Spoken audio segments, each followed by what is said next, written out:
Saudara Kapolri Jenderal Listio Sigit menyampaikan puncak arus mudik libur Natal dan Tahun Baru akan terjadi pada tanggal 21 dan 28 Desember 2024. Kapolri menyebut pemudik diprediksi meningkat 2,83% dibanding tahun lalu. Kapolri menyampaikan puncak arus mudik Nataru terbagi dua gelombang, yaitu pada 21 Desember akan menjadi puncak arus mudik libur Natal 2024. Sementara puncak arus mudik jelang Tahun Baru 2025 terjadi pada 28 Desember.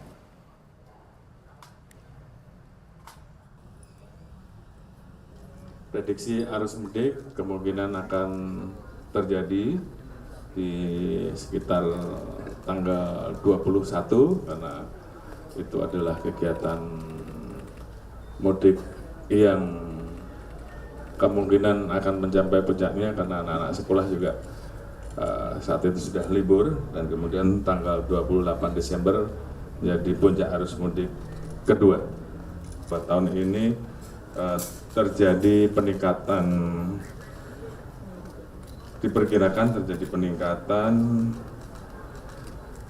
daripada tahun sebelumnya sebesar 2,83%, artinya kurang lebih 110,6 juta orang.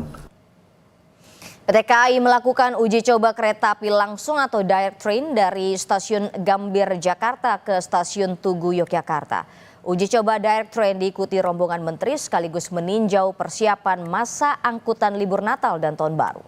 Uji coba ini diikuti oleh Menteri Koordinator Infrastruktur dan Pembangunan Kewilayahan Agus Harimurti Yudhoyono, Menteri Perhubungan Budi Purwagandi, Menteri Agraria dan Tata Ruang Nusron Wahid, serta Wakil Menteri BUMN Kartika Wiryoatmojo.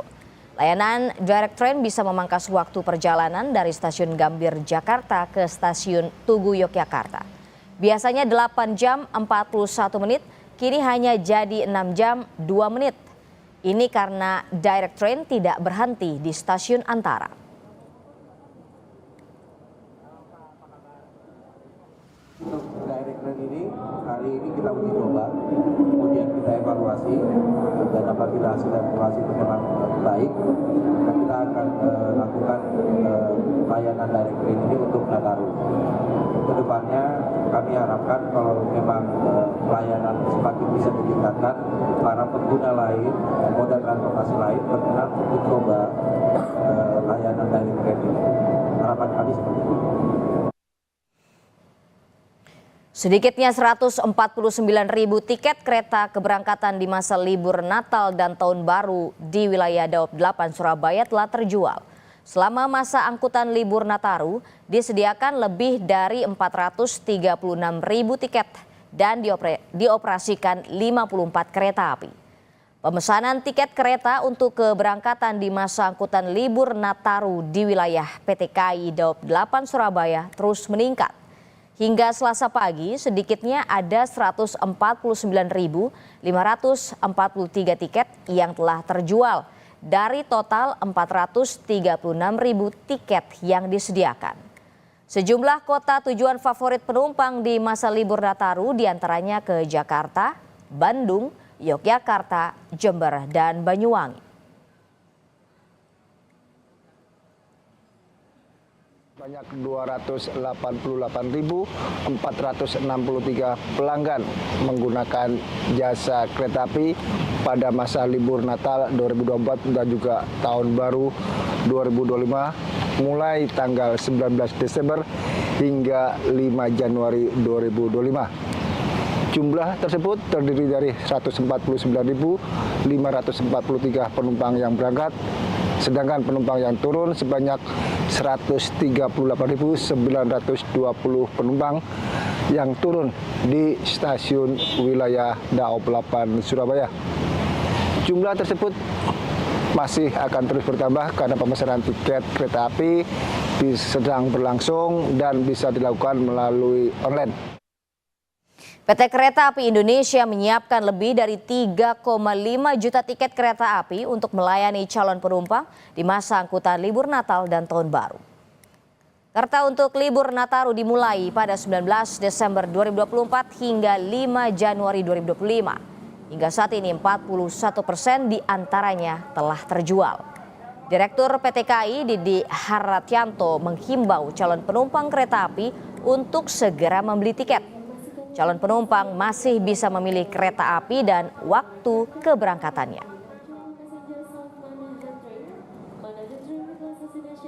Untuk kereta api jarak jauh kita menyiapkan sekitar 3.544.000 tempat duduk ya selama 18 hari dari 19 Desember sampai 5 Januari 2025. Sampai saat ini penjualan kira-kira sudah 41%. Makanya kalau para penumpang ingin melakukan perjalanan segera pesan lewat akses KAI. Tentunya masih bisa milih waktu dan keretanya kalau sekarang. Dan harganya masih relatif belum mencapai batas atas. Serangan siber masih mengancam keamanan digital di Indonesia. Lalu apa yang harus dilakukan pemerintah untuk menanggulanginya? Berikut liputan selengkapnya. Di tengah upaya pemerintah melakukan transformasi digital di segala sektor, serangan siber masih kerap terjadi. Ancaman keamanan digital perlu ditilik kembali mengingat sejumlah situs pemerintahan berulang kali mendapat serangan siber. Salah satunya Pusat Data Nasional yang mendapat serangan pada 20 Juni lalu. Serangan ini mengakibatkan layanan pemerintahan sempat lumpuh. Badan Siber dan Sandi Negara mencatat sebanyak 403 juta serangan siber di Indonesia sepanjang tahun 2023. Dari hasil pemantauan, Cyber Threat Intelligence ditemukan 347 dugaan insiden siber, diantaranya kebocoran data, ransomware, web defacement, dan indikasi potensi serangan DDoS. Sektor administrasi pemerintahan, keuangan, dan transportasi menjadi 3 sektor yang paling terdampak. Indonesia mendapat skor 63,64 dalam hal keamanan siber atau berada di peringkat 49 dari 176 negara, berdasarkan laporan National Cyber Security Index.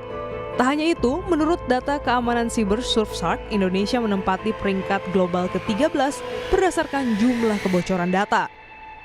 Direktur Eksekutif SafeNet, Nenden Sekar Arum, melihat sikap pemerintah kurang bertanggung jawab terhadap kebocoran data yang kerap terjadi. Sering kita lihat kan responsnya adalah pertama denial biasanya kan. Bagaimana pemerintah bilang itu datanya sudah obsolete atau datanya data lama. Mereka tidak mengakui misalnya bahwa sistem mereka lemah gitu. Nah ini kan juga sesuatu yang sebetulnya sangat disayangkan gitu. Kalau misalnya pemerintah mau mengakui bahwa memang ada kelemahan dalam sistem mereka, dan mau memperbaiki diri, itu sebenarnya salah satu bentuk tanggung jawab yang minimal ya, bare minimum gitu ya. Di samping kita juga perlu melihat komitmen mereka untuk terus meningkatkan keamanan siber ataupun keamanan sistem mereka. Nenden menambahkan, pemerintah harus konsisten dalam menerapkan SOP agar regulasi dan infrastruktur dapat berjalan dengan baik. Di lain pihak, praktisi keamanan digital, AIP menilai keamanan siber masih menyimpan problema yang krusial di dalamnya. Akuntabilitas dan pengawasan ini memang masalah yang cukup besar, akuntabilitas dan pengawasan. Jika kita bilang server KPU ada di negara lain, terusnya mereka bilang iya silahkan audit, ya nggak bisa begitu. Audit itu sudah direncanakan dari awal sebelum membuat sistem. Lalu auditnya itu bagaimana? Harus ada transparansi ke publik gitu. Dan ini nggak ada akuntabilitasnya. Jadi ketika kita bilang atau kita menemukan sesuatu yang di luar nurul dan pihak pemerintah tidak memiliki akuntabilitas, ownership-nya kurang ada. Tidak semuanya, tapi kebanyakan begitu. AIP menambahkan pemerintah perlu mengkaji, memperjelas turunan Undang-Undang PDP demi mewujudkan keamanan digital di Indonesia dengan melibatkan masyarakat sipil, akademisi, eksekutif, legislatif, dan lembaga-lembaga terkait. Selain itu, pakar keamanan siber Center for Cyber Security and Cryptography Fasilkom UI, Setiadi Yazid, menilai pemerintah perlu mengedukasi masyarakat agar keamanan siber dihilir lebih mumpuni. Kita harus bisa memberikan solusi atau pendidikan kepada masyarakat apa yang dilakukan kalau data mereka jatuh ke orang yang nggak berhak gitu ya. Itu yang pertama. Yang berikutnya adalah tadi begitu kita mengumpulkan data, menyatukan data itu ya, maka itu memang satu sisi bisa menguntungkan karena kemudian kita bisa mengamankan dengan mudah setempat ya. karena terkumpul semuanya kan. Tapi di sisi lain juga penyerang akan lebih fokus, satu ini serang gitu, nggak perlu nyebar-nyebar gitu ya. Jadi itu ada plus minusnya. Jadi kita perlu siapkan betul tamengnya yang kuat, baru kita kumpulkan data itu.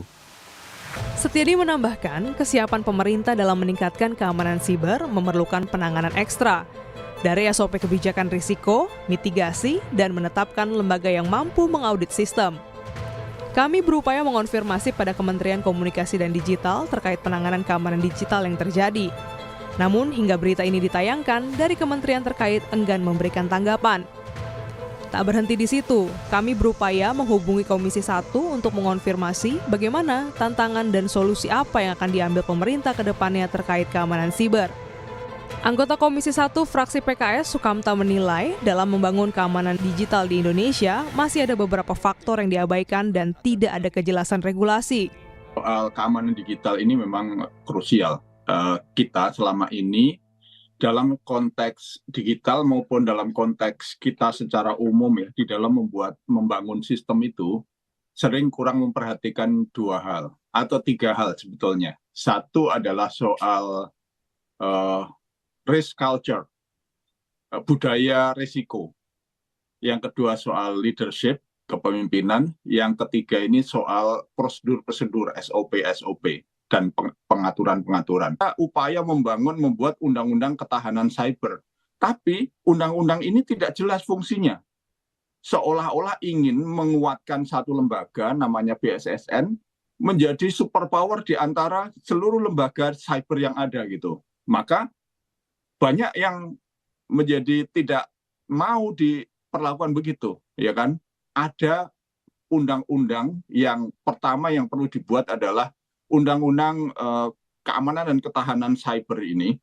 Yang pertama harus menjadi payung besar atas namanya cyber security.